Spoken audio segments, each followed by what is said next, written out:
네, 반갑습니다. 마르스 김동석의 리얼 주식입니다. 오늘 마르스 김동석의 리얼 주식은 2차 전지 대폭락 긴급 대응입니다. 최근에 2차 전지가 외부적인 이슈로 인해서 급락이 크게 나왔는데 앞으로 우리가 어떻게 봐야 되는지, 좋게 봐야 되는지, 나쁘게 봐야 되는지 정리해 드리니까 영상 끝까지 시청해 주시길 바라겠습니다. 그다음 댓글로 많은 응원 해주고 계신 거 너무 감사하고요. 앞으로도 짧게라도 달아주시면은 제가 큰 힘을 내서 영상을 더 가지고 오도록 하겠습니다. 그리고 제가 최근에 좀 이슈가 되고 있는 아시겠지만 로봇 자율주행 시장 전망 관련주 자료집을 무료로 나눠드리고 있습니다. 그래서 이거 받고 싶다 하시면 영상 끝까지 꼭 시청하시고 오늘 영상 시작하겠습니다. 그래서 2차 전지가 최근에 조금 논란이 많습니다. 근데 이거에 대해서 명확하게 왜 이런 일이 생겼는지, 그럼 앞으로 이게 부정적으로 계속 작용을 할 건지 어떤 건지 한번 객관적으로 확인해 볼 필요가 있을 것 같아요. 그래서 오늘 준비를 했고요.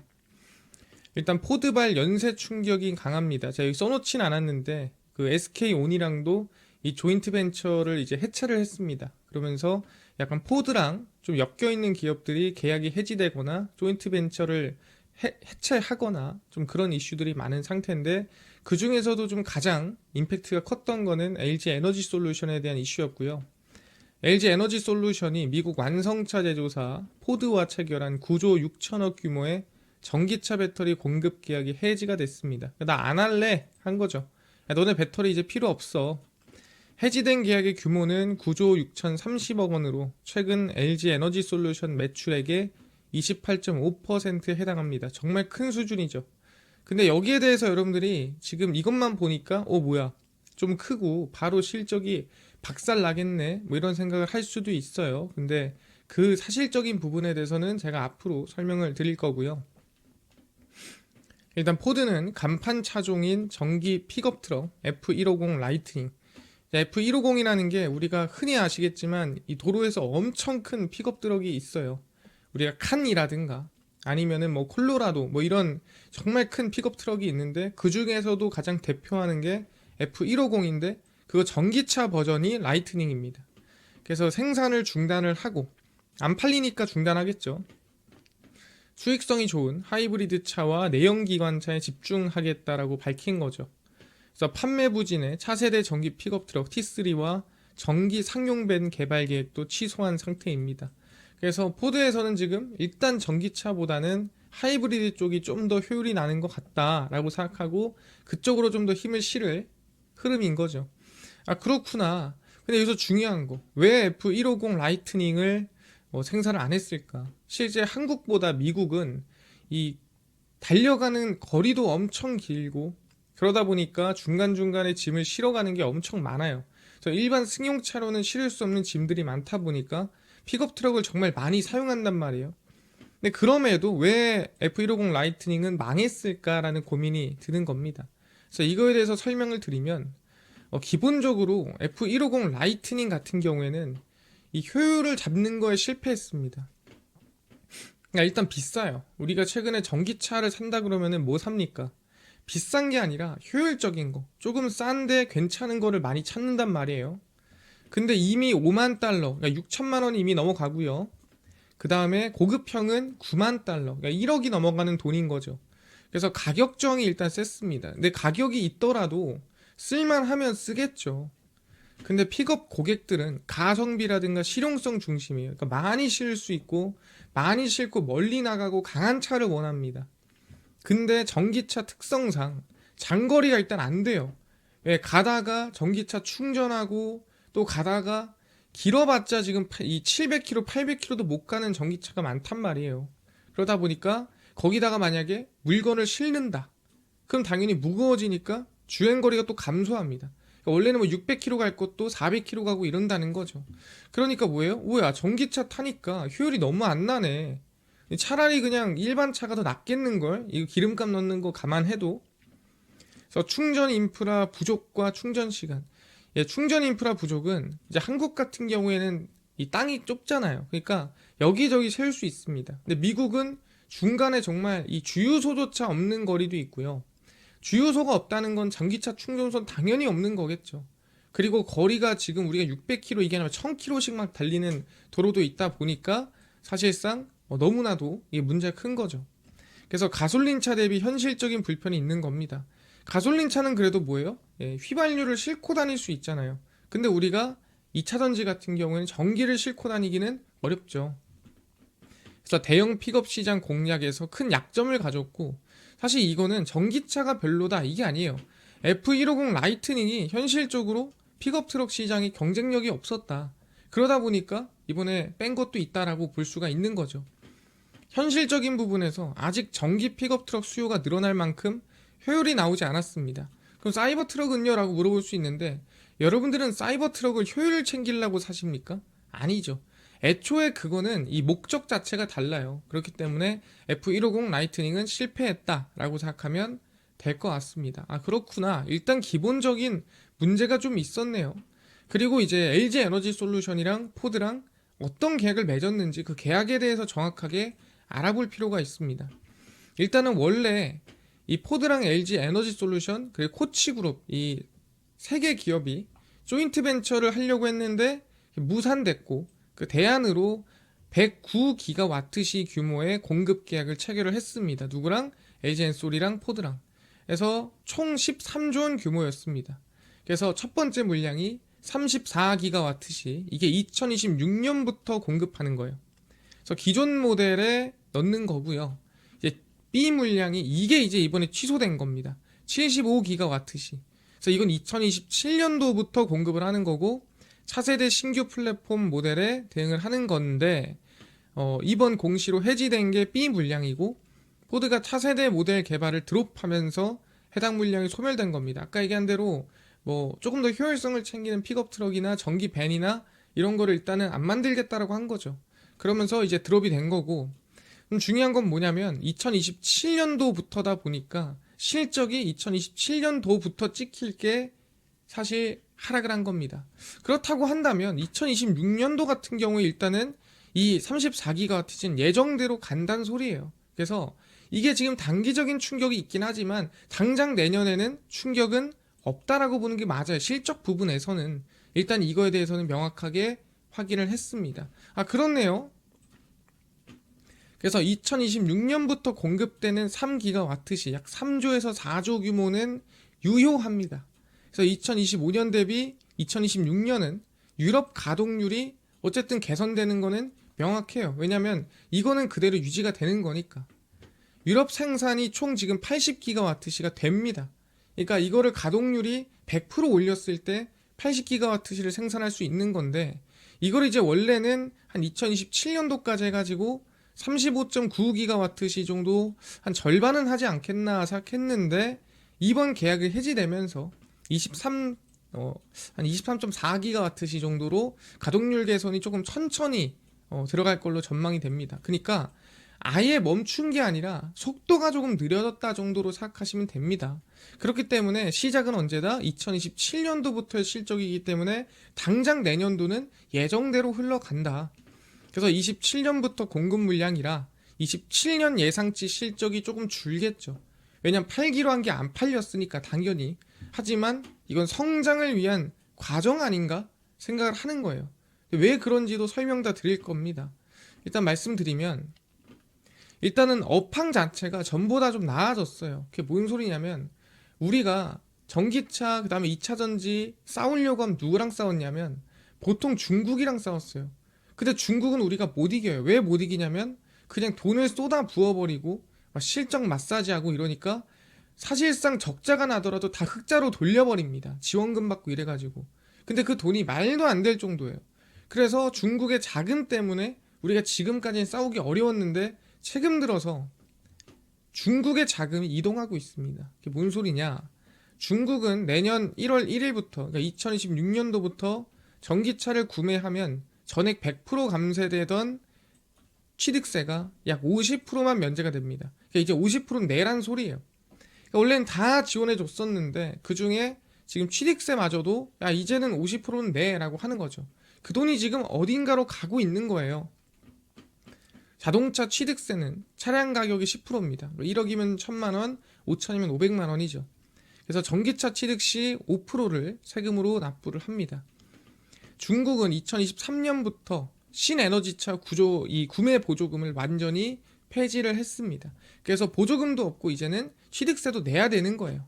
이거는 명확하게 됐고요. 근데 이제 그나마 좀 남은 거는 이구환신. 이구환신은 2차 전지 전기차에 대한 지원금이 아니에요. 이거는 중국 자체를 조금 수요를 올리기 위한 정책입니다. 이구환신이 뭐냐면 옛날 거를 최근 걸로 제품을 바꾸면 그거에 대해서 지원금을 주는 제도를 이구환신이라고 합니다. 그러니까 돈을 뿌려주는 거죠. 그래서 전기차는 2만 위안 정도를 줍니다. 2만 위안이면은 상당히 많이 주는 수준이긴 하지만 우리가 기존에 막 1,000만 원씩 넣어주던 우리 흔히 알고 있는 전기차 그 지원금 수준까지는 좀 애매하다. 그래서 지속 가능성이 있습니다. 우리가 보통 전기차 지원금이다라고 한다면은 한 1,000만 원 이렇게 주잖아요. 근데 2만 위안이면은 한 400만 원 이거밖에 안 됩니다. 그러다 보니까 어쨌든 지원금을 주긴 하지만 그 수준은 줄어들었다라고 보시면 될 것 같고요. 그다음에 중국이 전기차 성장을 위해 쏟아붓던 지원금을 점차 줄여나가고 있습니다. 그러니까 뭐냐면 전보다는 사실 경쟁하기에 조금 수월해졌다라고 보는 게 맞아요. 전에는 너무 힘들었습니다. 왜냐면 전기차 그냥 돈을 막 쏟아부어 주니까. 이것뿐만이 아니라 중국 자동차 업체들은 완성차 업체들이 차값을 낮추기 위해 부품 가격을 계속 깎았어요. 어디에? 하청업체에. 그래서 그나마 낮은 가격에 납품한 업체들도 대금을 200일 넘게 늦게 주는 관행이 있었습니다. 그러니까 대금도 늦게 줘, 가격은 깎아. 사실 전 비아디 이런 기업들이 거의 양아치였다라고 볼 수 있거든요. 근데 이렇게 되니까 어떻게 돼요? 일단은 그때 당시에는 단가가 낮아지고 그 다음에 판매량에 대해서는 늘어나고 그러면서 200일 늦게 주니까 실적도 사실 한 6개월 이상 마사지 할 수 있게 되니까 실적도 좀 나쁘지 않게 긍정적으로 나오고 그랬단 말이죠. 그 대신에 밑에 있는 중소기업, 중견기업들이 다 죽어나가고 파산하는 거예요. 그래서 완성차 업체들이 하청업체들의 고혈을 빨아 낮은 차량 가격으로 점유율을 비정상적으로 끌어올리는 구조였는데 이래서는 이거 잘못하면 중국 망하겠는데 라고 정부가 생각을 한 거죠. 그래서 업계에 과도한 가격 경쟁을 중단하라 얘기를 했고요. 그래서 60일 안에 이 돈을 주는 걸로 납품대금을 지급하는 걸로 기한을 확정했습니다. 사실 당연히 제 기한 맞춰서 주는 게 당연한 거 아닙니까? 이거를 강요를 해야 주는 것도 웃기긴 한데 어쨌든 이걸로 확정을 지었어요. 그러다 보니까 이제는 돈도 마사지 안 되고 이제는 돈도 기한에 맞춰 줘야 되고 그 다음에 가격 이제 후려쳐가지고 받는 것도 안 돼요. 그러다 보니까 이제는 중국이랑 좀 싸워볼 만한 상황이 생긴 거예요. 그래서 저는 일단 상황 자체가 나아졌기 때문에 사실 전만큼 어려운 거 아니냐 그렇지가 않다라는 거죠. 그리고 아까 포드가 전기차를 후퇴했잖아요, 일부. 근데 이게 포드 문제냐? 또 포드 문제만은 아니라는 거예요. 중국도 전기차 기업들 많이 파산했어요. 왜냐면은 전기차가 좋다니까 막 여기저기서 뛰어들었잖아요. 근데 그 뛰어들은 모든 기업이 성공할 수는 없거든요. 그래서 중국 SNS 상에서 파산 브랜드 차량을 반값에 구매하는 사례가 빠르게 확산되고 있습니다. 그래서 네타, 엑스트레일, 하이파이 등 이미 파산을 선언한 신생 전기차 브랜드가 저점 매수 리스트에 올랐습니다. 그래서 대표적으로 네타엘 310, 플래시차지 프로, 이름도 길어요. 기존 공식 가격이 약 14만 9,900 위안입니다. 그래서 이게 약 3,100만 원인데 이걸 얼마에 파냐면 한 1,600만 원에 팔아요. 왜 600만 원에 팔아요? AS도 안 되고 딴 것도 아무것도 안 돼요. 근데 파산했으니까 어쨌든 완성해서 만든 거긴 한데 파산한 브랜드니까 반값에 줄게 해서 반값에 파는 겁니다. 그래서 이거를 사는 사람이 있어요? 예, 엄청 많습니다. 왜냐? 이거 내가 1,600만 원에 사서 내가 한 20만 30만 탈 거 10만만 타고 팔지 10만만 타고 버리지 그 이상 타면 이득이고 예, 이런 생각으로 이번에 사는 거예요. 예, 그런 사람들이 많다라는 겁니다. 그래서 중국도 살아남은 전기차 기업과 파산하는 전기차 기업으로 옥석 가리기를 하고 있는데 그러니까 이건 미국만의 이슈가 아니라 전 세계의 이슈가 저는 전기차 옥석 가리기라는 거죠. 배터리도 만들다 말고 전기차도 만들다 말고 그러니까 제대로 집중하지 않으면 망하는 시대가 온 겁니다. 그게 근데 과거에도 그랬고 지금도 그런 거고 매번 똑같아요. 그게 뭔 소리냐면 우리가 과거에 생각해보면은 이거랑 비슷한 일이 있었습니다. 바로 스마트폰이 그랬어요. 우리가 요즘에 스마트폰 뭐 샀어? 그럼 뭐합니까? 다들 아시겠지만 애플 아니면 갤럭시. 너 애플이야 갤럭시야? 두 개밖에 없어요. 근데 우리 지금부터 한 15년 전만 생각해보세요. 2007년에 아이폰이 등장을 했고 기존 휴대폰의 강자 노키아, 모토로라, 블랙베리 그리고 가전업체 LG, 소니 그리고 대만 강소기업 HTC 얘네 다 스마트폰 만들던 기업이에요. 물론 모토로라 아직도 조금씩 나와요. 노키아 포기, 블랙베리 망했죠. LG 스마트폰 망했죠. 다 망했어요. HTC 안 나오죠. 옛날에는 사실 고르는 재미가 있었거든요. 근데 이제는 고르는 재미가 없죠. 노키아 블랙베리 자체 OS 신비한 그리고 블랙베리 OS를 고집하다가 앱 생태계 구축 못하고 망했고요. 아이폰은 iOS라는 독점적 생태계를 통해 하드웨어 이익의 대부분을 가져가는 프리미엄 전략을 완성했습니다. 그래서 집중해서 성공하는 1, 2, 3등이 있는 거고 그러다가 중간중간 가다가 다 한다니까 뛰어들었다가 망한 기업들이 나오는 거예요. 수익 모델이 없는 기업이나 경쟁력이 애매한 제조사가 정리돼야 시장의 이익이 위로 쏠리는 거예요. 얘네들 망하고 그나마 여기 점유율 조금씩 갖고 있던 것도 위로 쏠리는 거죠. 그래서 1등, 2등, 3등 기업으로 몰리는 거고 전기차도 마찬가지예요. 여기저기서 전기차를 만든다 그러면 좋겠지만 그러다 보면은 결국에 경쟁력 없고 애매하게 집중하는 데는 망하는 건데 그게 지금인 거죠.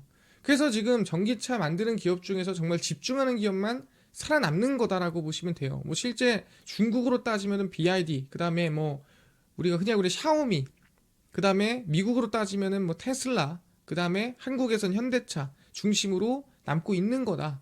근데 애매하게 발만 찍어보려고 하면은 망하는 게 당연한 거예요. 그래서 지금은 제가 봤을 땐 옥석 가리기다. 그럼 이 옥석 가리기에 남는 기업이 진짜고 결국 그 기업에서 나머지 수요까지 다 빨아먹을 가능성이 높은 겁니다. 그래서 아까 전에 그 중국 전기차에서 그 빠져나간 돈들, 지원금이라든가 또는 이 나라에서 주는 돈들 다 어디 갔어? 중국은 지금 전기차가 아니라 반도체에 몰빵하고 있어요. 그러니까 전기차는 빈집이에요. 중국은 전기차에 지원해줄 돈을 다 일로 옮겼습니다. 그러다 보니까 중국 전기차, 중국 배터리랑 이제는 조금 완전히 동등하진 않더라도 비벼볼만 하다라는 거죠. 중국 정부가 반도체 기술 자립을 위해 100조를 넣겠다라고 발표를 한 거고 이게 정말 현실이 되면은 단일 국가 기준으로는 정말 역대 최대 수준의 지원 자금이라고 보시면 될 것 같고요. 미국의 반도체 지원법, 이 칩스법이랑 거의 비슷한 수준이라고 보시면 됩니다. 왜? 중국은 지금 반도체를 뭐로 얘기했냐면 중장기 국가 전략 사업이다라고 명확하게 위치시켰습니다. 그러다 보니까 중국은 지금 반도체 몰빵 중이구나. 전기차는 일단 많이 키워놨고 성장 충분히 해놨으니까 그 돈을 지금 반도체로 넘기고 있구나라고 볼 수가 있는 거죠. 이해가 됐습니다. 그래서 이거에 대해서 결론을 내자면 포드 F150 라이트닝 철수는 사실 현실적인 효율을 원하는 고객 타겟팅이 실패한 겁니다. 그러니까 이거는 전기차 문제가 아니라 그냥 효율성이라든가 여러 가지 고민을 못 해보고 다들 전기차 한다니까 발 한번 담가봤다가 망한 거라고 보시면 되고요.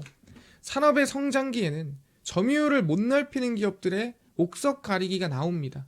그리고 나서 걔네들이 싹 걸러지면 탑3에 집중이 돼요. 아까 말했던 스마트폰처럼 대량 출시 이후 여기저기서 뭐 우리가 생각하는 스카이, 그 다음에 LG, 블랙베리, HTC, 소니, 모토로라 등등등등 다 출시가 되고 현재는 삼성, 애플로 집중되는 구조가 만들어졌고 이젠 점유율이 누가 더 많이 나가냐 지금 이러고 있죠. 2차 전지도 중국의 보조금이 거의 사기였어요. 근데 대부분 끝났기 때문에 저는 이제는 겨뤄볼만 하다 생각하고요. 2025년도 지금 포드 때문에 밀려있다고 하지만 저는 2026년도에 결국에는 저는 회복하는 구간으로 갈 확률이 높다. 제가 항상 얘기하지만 2차 전지를 한 달, 두 달로 볼 게 아니라 정말 1년치를 나는 길게 여유있게 보겠다라고 하시면 관심있게 보는 게 맞습니다. 그래서 2027년도에 실적이 좀 줄어들겠지만 그렇더라도 방향이 달라지진 않았다. 속도가 느려진 거지 방향이 위에서 아래로 내려간 건 아니다. 좀 말씀을 드리면서 2차전지는 중장기로 보시면 좋지 않을까 생각을 해봅니다. 이해가 됐고요.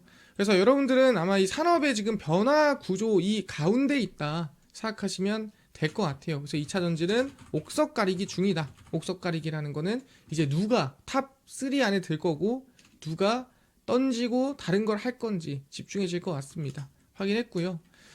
이뿐만 아니라 아까 전에 로봇 자율주행 저희 시장 전망 관련주까지 총정리한 자료집을 무료로 나눠드린다고 했는데 혹시 이거는 어디서 받을 수 있나요? 또는 당일 급등이 예상되는 단타 종목을 매일 무료로 나눠주시고 장 시작 전에 급등이 예상되는 뉴스라든가 시황을 무료로 나눠주시고 테마주라든가 매매법 강의를 무료로 나눠주세요 하시는 분들이 있어서 김동석 대표가 100% 무료로 나눠드리고 있습니다. 바로 김동석의 리얼 주식 연구소라는 100% 무료 어플이고요. 이 어플은 내가 아이폰을 씁니다. 앱스토어에서 무료로 설치 가능하고 갤럭시를 씁니다. 구글 플레이, 플레이스토어에서 무료로 설치 가능합니다. 그리고 기존에 혹시 다운로드 받으셨던 분들 이번에 저희가 보안 업데이트를 했거든요. 그래서 어플 꼭 업데이트 하시면 보안이 더 강한 상태로 어플 사용 가능하니까 업데이트 꼭 해주시면 감사하겠습니다. 그럼 어플 들어가면은 뭐 개인정보나 전화번호 입력해야 되나요? 아무것도 입력 안 해도 되고요. 전화번호 사실 뭐 쓸 데도 없어요. 그래서 그냥 무료로 사용 가능합니다. 아무것도 필요 없고.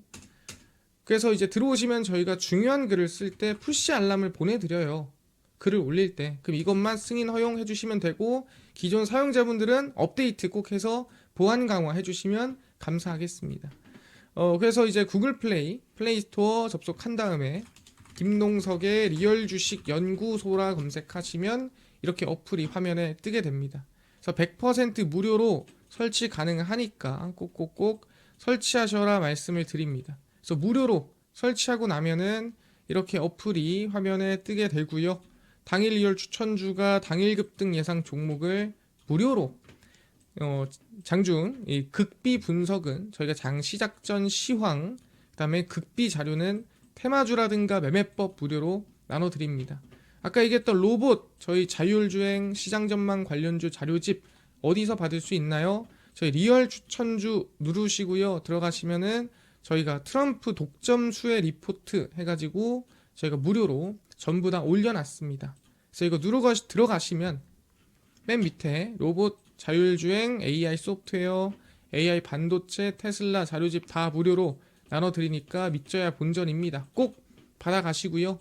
뿐만 아니라 리얼 추천주에서는 저희 12월 19일, 18일, 17일, 16일 저희가 무료로 매일 올려드리고 있고요. 급비 분석은 장 시작 전 시황입니다. 해외 증시부터 국내 이슈까지 장전에 매일 무료로 정리를 해드리고 저희 급비 자료는 당일 있었던 이슈 관련주 장마감하고 매일매일 무료로 정리를 해드립니다. 그래서 아까 얘기한 것처럼 기존에 어플 사용하시는 분들도 저희가 어플 보안 업데이트를 했습니다. 그래서 꼭 저희 각 스마트폰 앱스토어, 그다음 플레이스토어 접속하셔서 업데이트 버튼 눌러주시면은 여러분들한테 좀 더 안전하고 좋은 어플 사용이 가능하다라고 생각하시면 될 것 같습니다. 그래서 꼭 저희 100% 무료 어플이니까 꼭 확인해 보시고요. 뿐만 아니라 저희 김동석의 리얼 주식 유튜브 여러분들의 사랑으로 커갑니다. 여러분들 댓글 한 줄 한 줄 제가 다 보고 있거든요. 그래서 너무너무 감사드리고요. 앞으로 유튜브 구독 꼭 부탁드리면서 오늘 영상 여기서 마치고 다음번에 더 좋은 영상으로 찾아뵙도록 하겠습니다. 감사합니다.